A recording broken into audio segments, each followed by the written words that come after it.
Hello and welcome back to Culture Night here on DCTV. My name is Noel McGuinness, and in studio here I have Patrick Hogan. Hello Patrick, how are you? Not too bad, Noel. Now you're a photographer and you have a gallery of photography, but I want you to tell me what you're doing at the festival actually. Tonight for Culture Night at 7:30 I'll be at the gallery.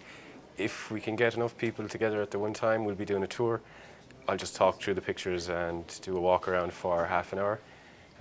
But it might be a bit manic, so we'll see how it goes. Okay. But I'll be there. If people want to come along and ask me some questions about the work or my process, I'd be happy to talk to them. And where's it situated?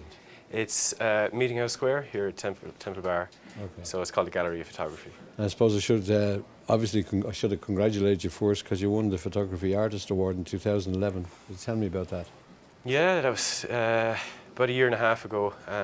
An open call. The gallery do it once a year. So they, I think, had about 200 applicants from Ireland and abroad. They shortlisted that to 8, and we did a group show. And the panel, I think there's 10 people on the panel, and they chose my work, which means I was given a year to work on a new idea or a body of work, and that has now been what you see on the walls up here, yeah. And there was some funding as well for that. And obviously photography has changed so much over the years, because I've had Ben in earlier on talking about his process of photography. Could you explain yours to me? Yeah, mine is it's sort of a slow process. The way I've been working for the past year is, and I didn't really intend this, but it's more of an autobiographical kind of way of building up a collection of pictures of the people and things that sort of are close to me. So I've been living in a place in rural Tipperary for the last year, so most of the pictures, it's the culmination of that year. I use different types of cameras.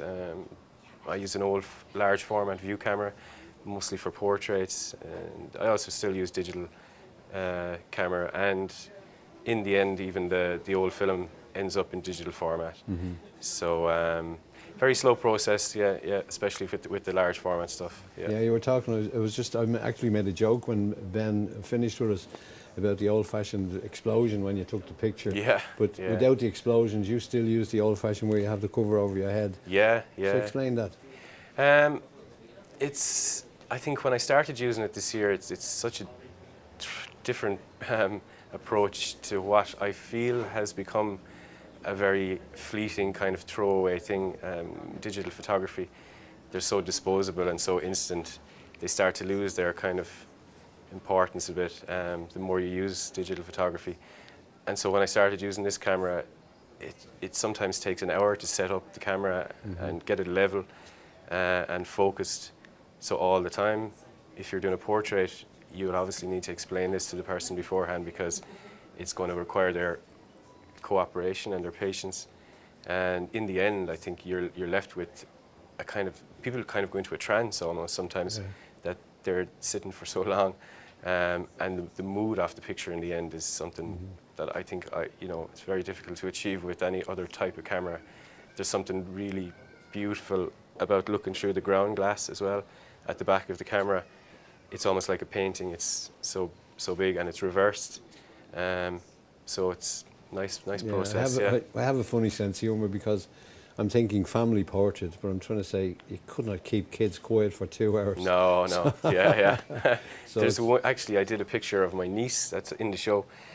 She's quite young, and she had to sit or stand for me for up to an hour. So fair play to her. She did a great job. Yeah. How old is she? I think she's 7 or 8. But it's the picture turned out quite well. I think she was delighted with it.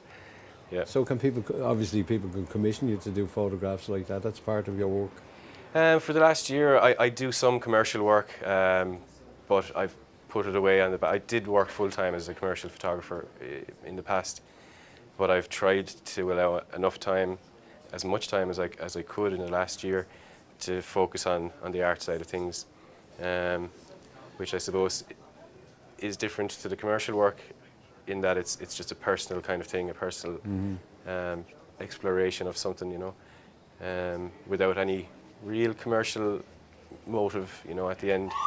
The works are for sale in the gallery, of course, but I think when you're making them, you don't really think about this, Okay. So we also have a book published with all the pictures that are in the show, which is for sale as well at the gallery. Okay. Just heard the ambulance in the background, Oh, I think, and for a minute I thought that was wind-up time, but we're not finished yet. So when you started off in what you were doing and you had a vision in your head, has it changed? It's continually changing. Even having to sort of pause the last year and put this show together, I think shows are generally expected to be a kind of complete or finished thing at the end of a process, but to me I think it's still changing. I took pictures yesterday that I felt I could sneak into the show today if I had a chance. But I think I've left the show feel open. I don't think it feels finished when you look at it, and that's a good thing. So I feel like maybe in another year's time these pictures I've made will still be part of the next show, you know. Okay. They'll all work together, I think. That where we had the old way of doing it we talked about, and now the new way, and you've sort of blended both of them together. Yeah, you could say So how that, much does technology play a part in photography today? A lot, too much sometimes. It can become very technical, and if you're trying to do it on your own, which is a strange thing with photography, you need to be a lot more than a photographer nowadays. You know, you need to be a website designer, you know, book publisher, all of these things that I was trying to manage all year. It turned into more of a project management kind of a thing, and all of it was taken away from the time I would have preferred to be taking pictures. It's obviously a means to an end, but when you're working under tight budgets as well, it's very hard to, when you're doing it all yourself, you know, but when it's finished, it's worth it. And as far as it goes, how much does instinct play a part in it for somebody? Yeah, for me, it's very, very intuitive thing. It's not concept-driven kind of photography where I would start with an idea and go out and work at it. I just sort of work in a very instinctive way. When I'm taking the pictures, I'm not really thinking too much about what's going on.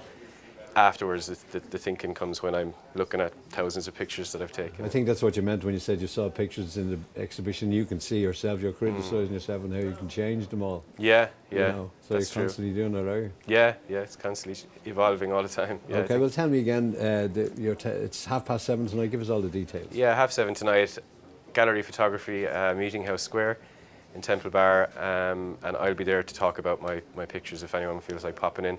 Or if they'd like to have a look at the book.